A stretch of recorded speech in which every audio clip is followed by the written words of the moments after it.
Before we go, I want to say a special thank you to the Ingram Angle viewers. Since I've been back from vacation, yes, it was vacation, we've seen a great interest from the fans, you, versus the month before I left. Take a look at these numbers. We're up 47% with ages 18 to 49.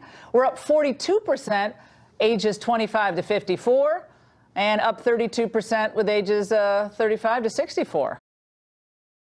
Democrat Chris Coons of Delaware says he's undecided. But complicating the White House's effort to spin this and blame Democrats is the fact that Rand Paul, one of the 11 Republicans on the panel, has said he'll vote no. He thinks Pompeo's too hawkish. He's upset about the director's support of the CIA's past use of harsh interrogation techniques. Paul revealed today he spoke by phone with the president, who urged him to meet with Pompeo. Paul's willing to do that, but said it's not likely he'll change his mind over concerns about U.S. entanglements overseas. Historians can not find an example, though, of a Secretary of State being voted down by the Foreign Relations Committee, though his nomination,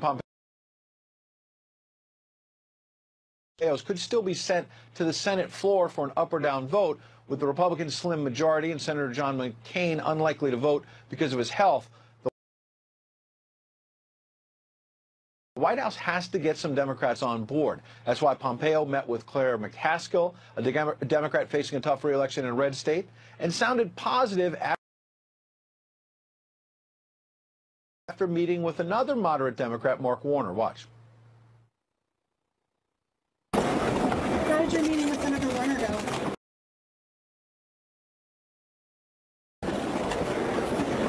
Great day. I'm enjoying my time here. I earn every vote I can.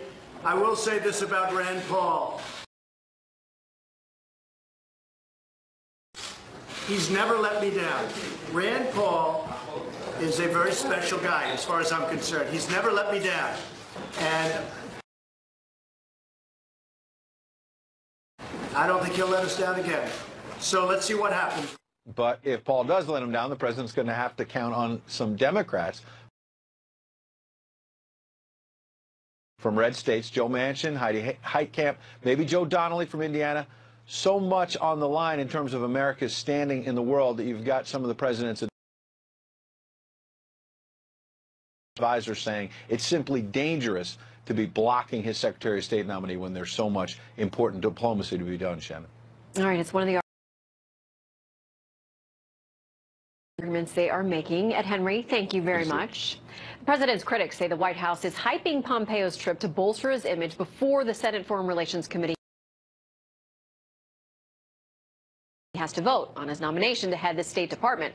So let's talk about it with a member of that committee, Colorado Republican Senator Cory Gardner. Great to see you tonight. Thanks for having me. Okay, so you've heard about this tiff now between the president and Senator Rand Paul. We want to play both sides for folks and then get your reaction. I will say this about Rand Paul. He's never let me down. I think he's been more in the let's stay forever in the Middle East, let's stay forever in Afghanistan. So it would have to be somehow some defining of his position that looks a lot more like President Trump's position, and it would have to be very public, not just private, because the thing is that it would be a big deal for me to change my position on him. So as of now, he's not going to vote yes. So even if the CIA director does not get voted out of committee, he can still go to the floor, but without the recommendation of the committee. But does he go there kind of bloodied and bruised for that final vote? That's right. I think the Senate historian has said, going back to at least 1925, this has never happened for a Secretary of State nominee. It's happened in other nominations, but you don't want this to happen. That's clear.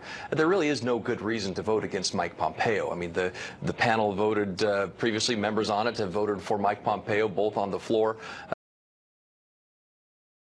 There was going to be war with North Korea, that there was going to be a nuclear event, catastrophe, and now, The demand back then was for diplomacy, diplomacy, diplomacy. And so here we have the man nominated to be Secretary of State and the kinds of attacks that they carried out. Yeah, no, there are great worries about Iran there as well, getting a foothold, especially that close to Israel, with their stated goal of wiping them off the map. Senator, great to have you with us. Thanks for having me. Thank you. Thanks for coming in. Alrighty, he said he would take a bullet for the president, but would Michael Cohen turn on the commander-in-chief if he ends up facing potential time in prison? One former DOJ official says it could happen. He joins us next.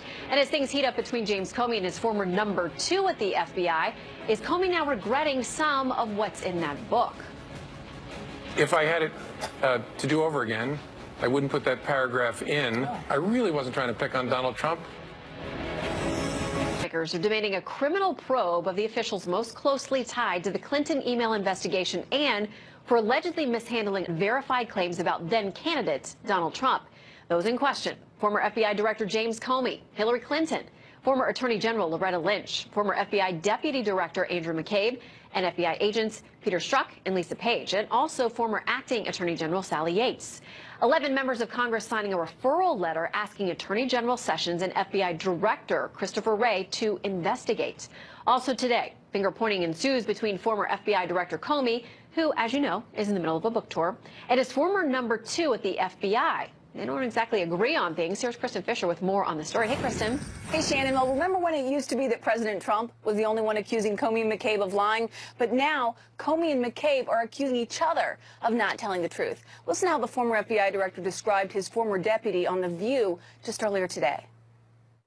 I still believe Andrew McCabe is a good person, but the Inspector General found that he lied, and there's severe consequences in the Justice Department for lying, as there should be throughout the government.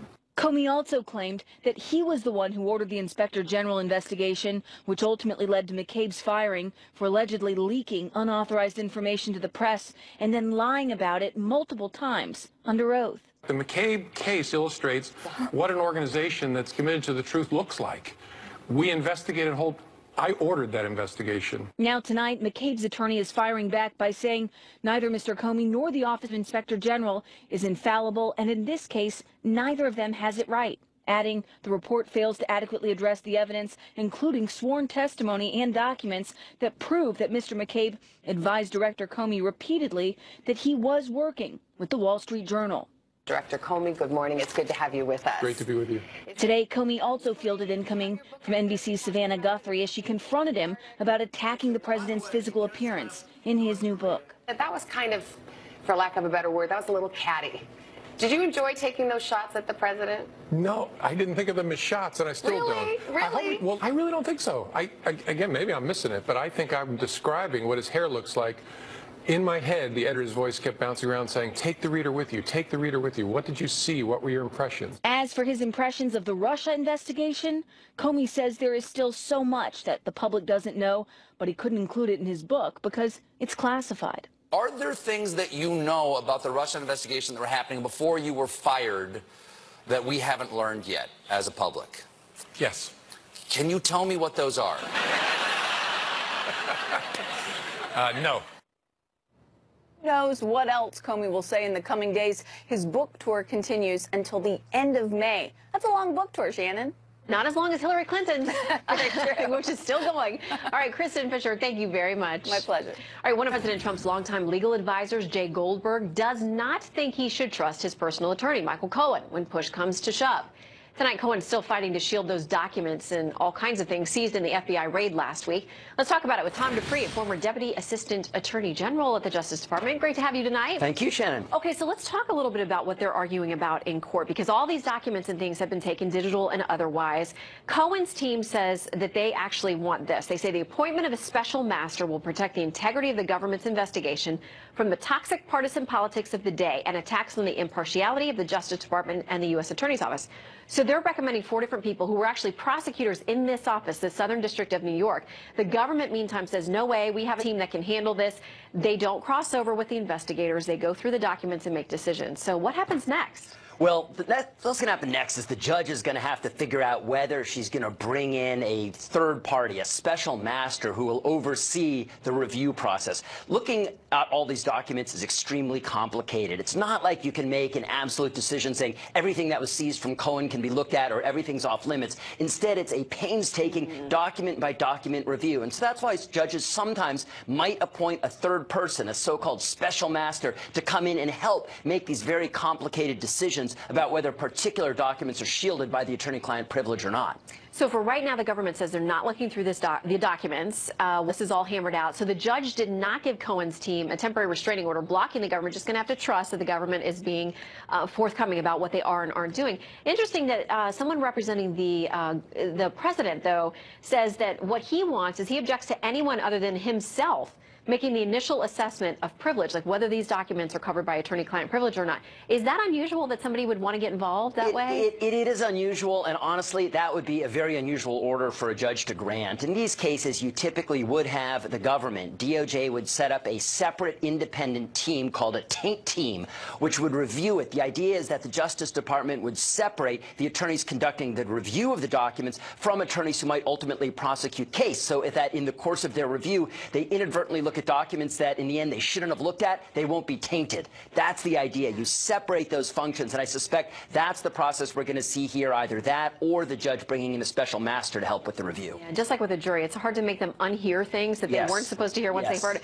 Okay, so let's talk about our subject number 2, which this is the sketch that came out from Stormy Daniels of someone she says threatened her years ago. Her attorney had this to say about the president, saying it's a con job, the sketch, the guy never happened. Here's her attorney. He's effectively now told the American people that she's a liar, that she's a con, that she has made up this threat and this sketch, and I'm outraged by it, and there's going to be some serious consequences for it. Like what? What kind of consequences? Well, we're likely going to be amending our complaint. We're looking at doing that now to add a defamation claim directly against the president. So the president could be facing a defamation claim based on his tweet. And Avenatti has said, we love it when he tweets. He gives us more material all the time. Could he really be in trouble? I don't think so, Shannon. Look, I mean, that makes for a good soundbite, but at the end of the day, the standard for establishing defamation in American law is a high one. We have the First Amendment that protects the right to a vigorous, robust political debate. These are all public figures. These are issues of public interest. And to prevail on a defamation claim, you have to meet an extremely high legal standard. So in the event they actually did sue the president, I would say it is exceedingly likely that they ever could prevail on that. So he can keep tweeting to his heart's content, probably, about this sketch, saying what he wants to say about the case. I don't see a lot of defamation liability here, at least so far. All right. Well, we'll track it. Always good to see you, Tom. Great. Thank you for Shannon. lending us your legal expertise. All right. Dozens of gang members shielded from deportation and released because of sanctuary city policies. Well, that's what the feds are claiming tonight. So Trace investigates next. And once again, the president's critics pull the race card. This time it's about sanctuary cities, but is that line of criticism actually backfiring on them? Our very feisty panel debates next. Rising 400 National Guard troops to the border to fight transnational crime, but not to enforce immigration laws. Brown issuing the order tonight after receiving a federal funding commitment during his trip to Washington, D.C. this week. Meanwhile, the Department of Homeland Security is raising the alarm yet again on California and other states' sanctuary policies. Trace Gallagher joins us now from our Los Angeles newsroom. Good evening, Trace. Good evening, Shannon. When the Senate Judiciary Committee held a hearing last summer on the rise of the MS-13 gang, many of the questions were focused on how many gang members were being released and shielded from deportation because of sanctuary policies around the country. The answers the Department of Homeland Security has now provided to the senators is eye-opening, to say the least. In fiscal 2017, 142 gang members that Immigration and Customs Enforcement, or ICE, was trying to deport were instead released back into communities by local law enforcement. And if you look at the list, a few things stand out. For example, in Texas, all 11 gang members released were in Travis County, which includes the sanctuary city of Austin. In Maryland, 13 gang members were let go, and 10 of them were from MS-13, whose motto is to, quote, kill, rape, and control. And not surprisingly, 2/3 of the gang members shielded or released were in the sanctuary state of California, which is why the state is now locked in a battle with local cities and counties that are opting out of the sanctuary law. When San Diego County voted against the law yesterday, Supervisor Diane Jacobs said this. Watch. We're talking about people who are crossing the border illegally, coming into this county and committing a crime, then being let loose and probably to commit another crime. And in case you think the rest of California is nothing but far-left Trump haters, a new poll by UC Berkeley's Haas Institute for a Fair and Inclusive Society, which opposes President Trump, shows that half of Californians support the president's temporary travel ban on majority Muslim countries, and almost 60% of residents say it's either very or somewhat important to increase deportations of illegal immigrants. That response shocked a spokesman for the California Immigrant Policy Center, who said, quote, "I think some of these outlier results may be looking more into the attitudes of certain areas where there needs to be more education. In other words, only the uneducated support the travel ban and deportation." And finally, an illegal immigrant Uber driver in Boston charged with raping a passenger is now back in his home country of Ghana, because instead of being turned over to federal immigration authorities, local law enforcement released him. And hours later, he fled the U.S. His alleged victim says she's at a loss for words. Shannon. Trace Gallagher from Los Angeles, thank you very much. Well, another California surprise.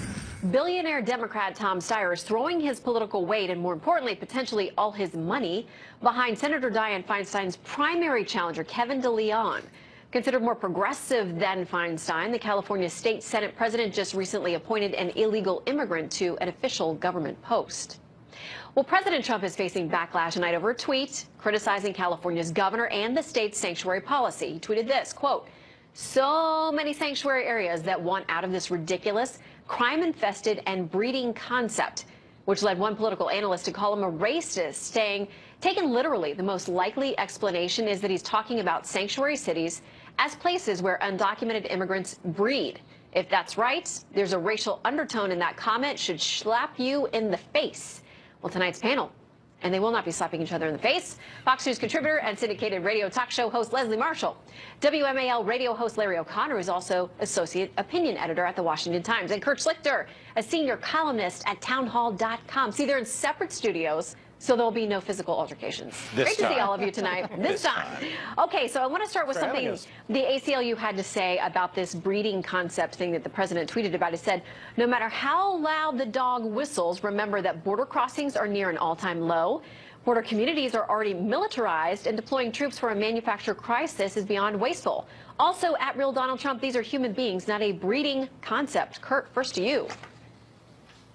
Oh, this is just nonsense, Shannon. I'm getting so sick of these people trying to dodge the real issues with baloney about racism. That's all they do. Because here's the problem. A bunch of people who should not be in our country are in our country. I'm in California right now. Our infrastructure is teetering. It's on the edge of collapse. Our schools are a disaster. Our hospital waiting rooms are full. And American citizens are being killed by drunk drivers and by illegal alien criminals. But they don't want to talk about that, Shannon. They want to lie. They want to make up more of this racist baloney that they've always tried to pull. But you know what, Shannon? It doesn't work anymore. The truth is out there. It's in front of us. Californians are getting woke. You can see that as people are, city after city, rejecting sanctuary cities. Well, that's true. And they are doing that. It's great to see. Okay, so let's talk a little bit about what's going on in California. Chuck DeVore, who used to be a state legislator there, who now lives in Texas because he couldn't take it anymore, talks about crushing taxes, the homelessness, the growing poverty rate, the net 100,000 people leaving every year, massive unfunded pension liabilities, and then adds this. California isn't the future. Rather, it's what America's 2016 election of Donald Trump saved the nation from becoming. It's not a harbinger of things to come, but it will soon be an example of the fate we narrowly avoided. Now to our other Californian, Leslie Marshall, to weigh in. Wow, I don't even know where to go with this, because it's interesting. When you present a glass as half empty, you forget to look at the other half, which is half full. In the state of California, you forget to look at how many people are coming after other people leave. You also, I mean, there's another reason we need more and more housing throughout the entire state. We have more and more people. Just look at Silicon Valley and the people there importing not just here, but from other countries who have specialized computer skills. I want to go to Kurt, who you don't want to look at the facts. The facts are that, let's say San Diego, that doesn't want to be a sanctuary city. They have the lowest crime rate that they've had in 49 years. The majority of crimes in this state and the country are committed not by immigrants who have come here illegally. They are by people born, bred, and raised here. And speaking of breeding, Shannon, animals breed, people don't breed. And this is a very racist term. It was used in Eastern Europe toward the Jews. It was used in China before the one-child policy. It's been used toward Italians and Irish that are Catholic, and with the exception of Chinese, I am all three of the other. Okay, let's bring Larry in here to this conversation. What do you make of the remark? Was it too much? Is the tweet being taken out of context, or is that a proper assessment, Leslie, of where it is? Listen, if I had $1 for every tweet the president put out where he uses language that I wouldn't use, I'd be as rich as the president.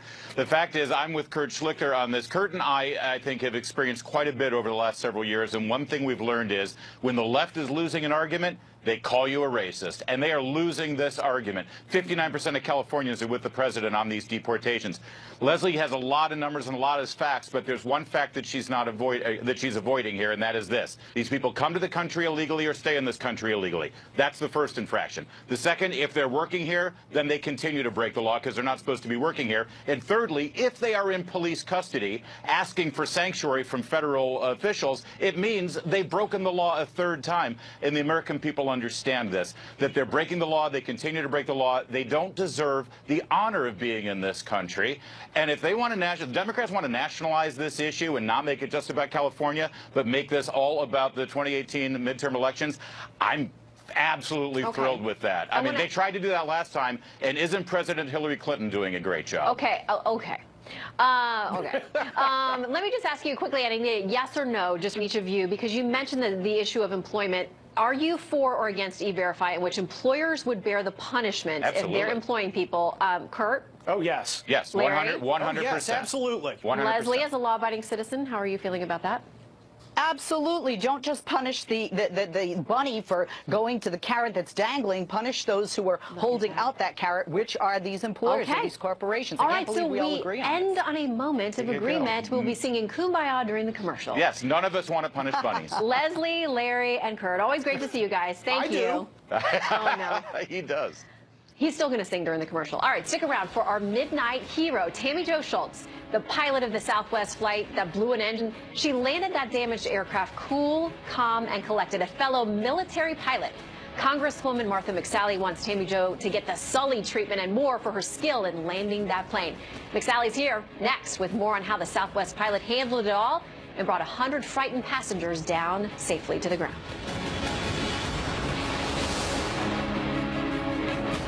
Tragic story this week, a woman dead after a terrifying flight complete with a blown engine and shattered window. But there's also an emerging story of heroism in the cockpit. Listen to pilot Tammy Jo Schultz. She was the Southwest Airlines pilot who made a harrowing emergency landing after her plane apparently blew an engine midair. Could you have the medical meet us there on the runway as well? We've got injured passengers.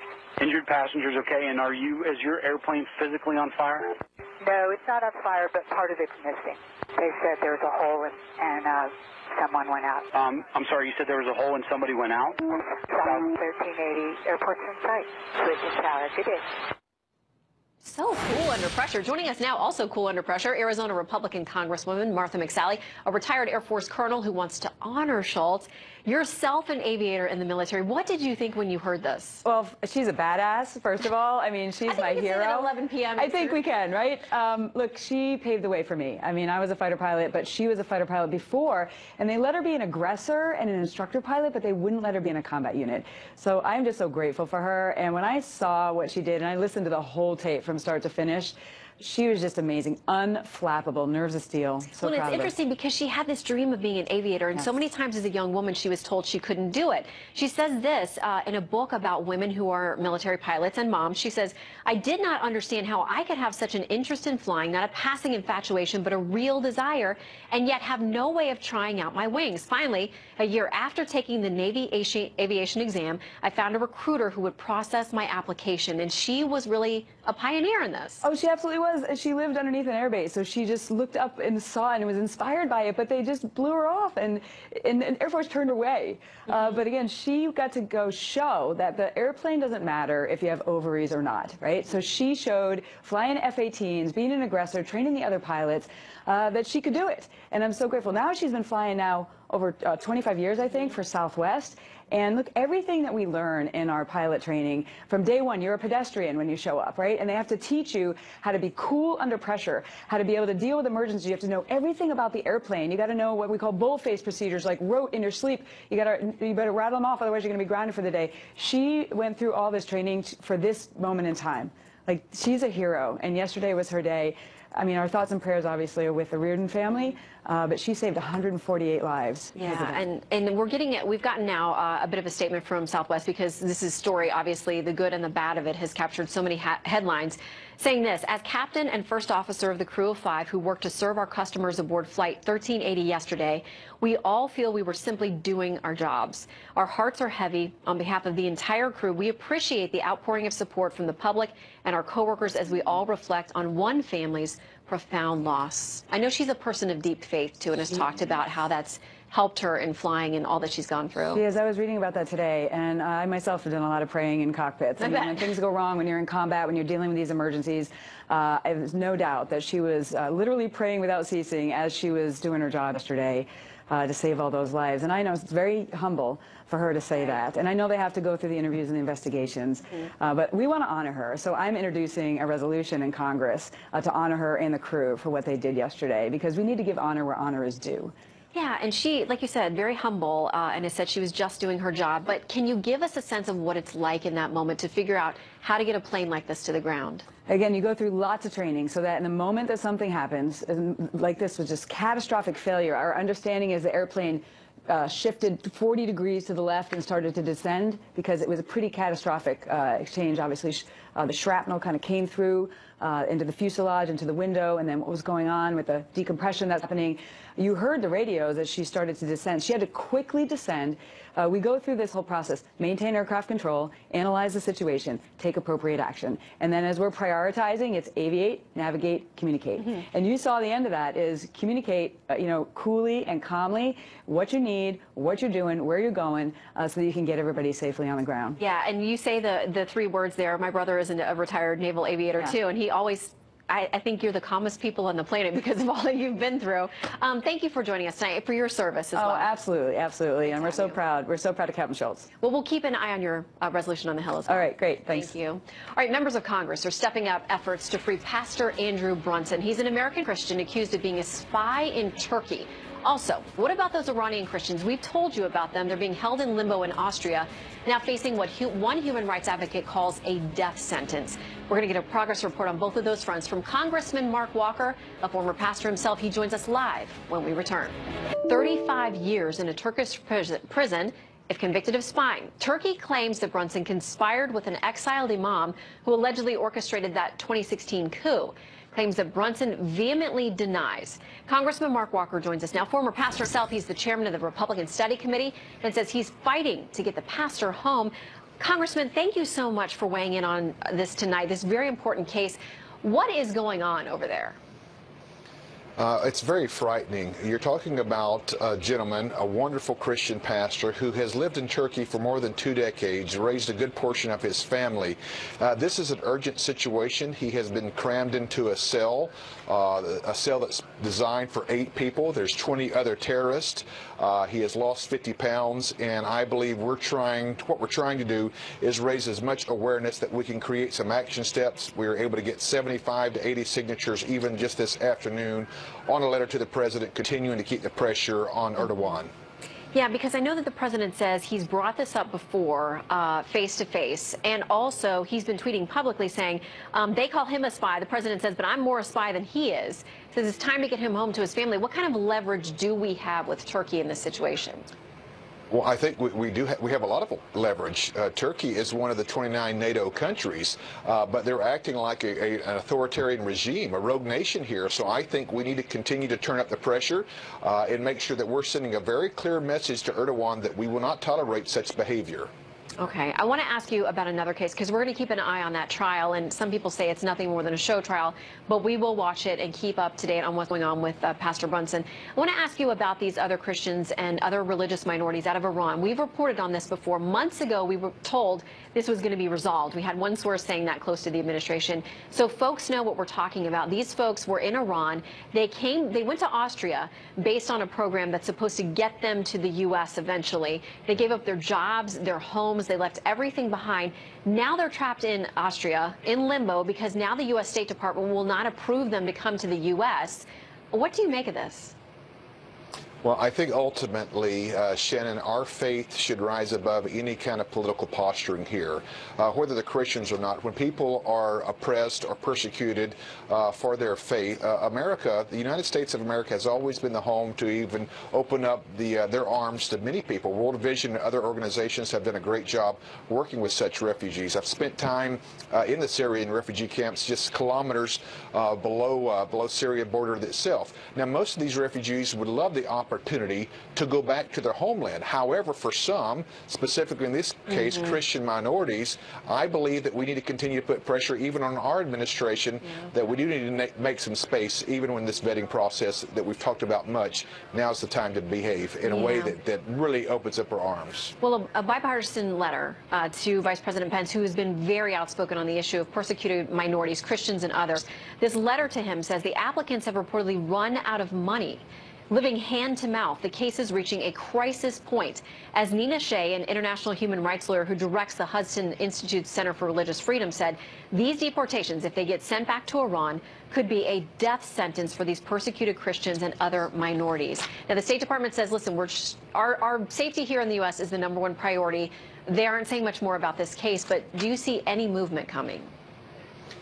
We haven't seen any in the last little bit. Vice President Pence is coming to my hometown, Greensboro, this Friday. I look forward to speaking with him about this. Randy Holcomb has also reached out to the Vice President talking about these issues. I know he's very concerned about this situation, but we need to continue. Obviously, Pastor Brunson is an American citizen who's been railroaded in this trial. But for these people who have been persecuted, and as you very eloquently point out, if they return, could face death, and we've seen that in the past. There's a precedent for such. We do need to be acting on the behalf of these refugees as well. Congressman Walker, thank you very much. Please keep us updated on all those conversations in these cases. Will do. Thanks, Shannon. More news right after this.